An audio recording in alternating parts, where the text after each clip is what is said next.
Welcome to Andhraprabha.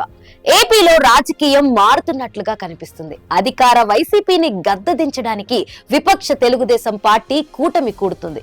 ఆ కూటమిలో జనసేన ఇప్పటికే చేరిపోగా బీజేపీ రావాల్సి ఉంది. బీజేపీ రాక కోసం టీడీపీ జనసేన ఎదురు చూస్తున్నాయని ప్రచారం ఉంది. బీజేపీ అయితే ఇప్పటిదాకా బెట్టు చేస్తూ ఉంది.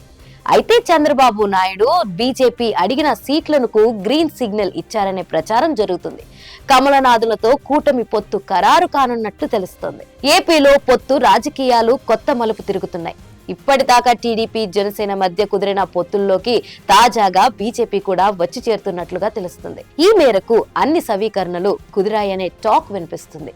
నిన్న మొన్నటి దాకా బీజేపీ ఎంపీ సీట్లపై గట్టి పట్టుదలతో ఉంది.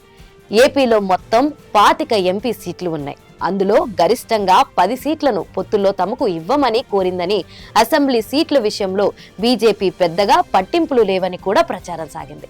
అయితే మొదట 4 నుంచి 6, ఆ తర్వాత 8 ఎంపీల దాకా వెళ్లిన టీడీపీ అధినాయకత్వం ఇప్పుడు బీజేపీ డిమాండ్ చేస్తున్నట్లుగా 10కి 10 ఎంపీ సీట్లు ఇవ్వడానికి ఒప్పుకుందని ప్రచారం సాగుతుంది. దాంతో పాటుగా బీజేపీ కోరిన చోట్ల కూడా ఎంపీ సీట్లు ఇచ్చేందుకు టీడీపీ మొగ్గు చూపుతుందని అంటున్నారు. దీంతోనే పొత్తుల కథ ముందుకు కదులుతుందని అంటున్నారు. ఏపీ బీజేపీ ప్రెసిడెంట్ పురంధేశ్వరిని ఢిల్లీకి బీజేపీ పెద్దలు పిలిచారు. ఆమెతో ఏపీలో రాజకీయాలు, బీజేపీ నేతల అభిప్రాయాలు, పొత్తుల అంశం చర్చించిన తర్వాత చంద్రబాబుతో కూడా మాట్లాడతారని అంటున్నారు. ఈ క్రమంలోనే చంద్రబాబు, పవన్ కళ్యాణ్ ఇద్దరూ ఢిల్లీ వెళ్లారని చెబుతున్నారు. బీజేపీ పెద్దలతో భేటీ జరుగుతుందని, ఆ మీదట పొత్తుల అంశం ఒక కొలిక్కి వస్తుందని తెలుస్తుంది.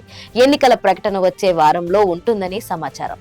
అప్పటికి మొత్తం 3 పార్టీలు తమ అభ్యర్థులను ప్రకటించి ప్రచార రంగంలోకి దూకాలని చూస్తున్నట్లుగా చెబుతున్నారు. మరోవైపు చూస్తే ఏపీలో 3 పార్టీలు 2014లో కలిశాయి, అధికారంలోకి వచ్చాయి. ఈసారి కూడా ఆ సెంటిమెంట్ వర్కౌట్ అవుతుందని టీడీపీ భావిస్తుంది. అయితే బీజేపీ మాత్రం ఏపీలో అసెంబ్లీ సీట్ల మీద ఫోకస్ పెట్టడం లేదు. మరోసారి కేంద్రంలో అధికారంలోకి రావాలన్న దాని మీదనే చూస్తుంది. అందుకే ఎక్కువ ఎంపీ సీట్లు తీసుకుంటుందని అంటున్నారు. రేపటి రోజున మంత్రులు ఎలాంటి పొలిటికల్ స్టెప్స్ తీసుకున్నా కూడా తాము మాత్రం సేఫ్ జోన్ లో ఉండేలా ఏపీలో ఎక్కువ ఎంపీలను గెలిపించుకుంటే కమలం పార్టీకి స్టేట్ లో కూడా రాజకీయ విలువ పెరుగుతుందని భావిస్తున్నట్లుగా చెబుతున్నారు. మొత్తం మీద చూసుకుంటే బీజేపీ నెల రోజుల పాటు బెట్టు చేసి ఎక్కువ ఎంపీ సీట్లు సాధించుకుందన్న టాక్ వినిపిస్తుంది. అంతేకాదు బీజేపీ ఎక్కడ నిలబడుతుంది అన్నది కూడా చూడాల్సి ఉంది. మరి బీజేపీ ఎక్కువ ఎంపీ సీట్లు ఇస్తే టీడీపీ పరిస్థితి ఏంటి? అంటే ఏపీలో అధికారం దక్కితే చాలు అన్నది ఆ పార్టీ విధానంగా ఉందని అంటున్నారు. అదే విధంగా జాతీయ రాజకీయాల మీద ఇప్పట్లో టీడీపీ ఫోకస్ చేసే ప్రశ్న ఉండకపోవచ్చని చెబుతున్నారు.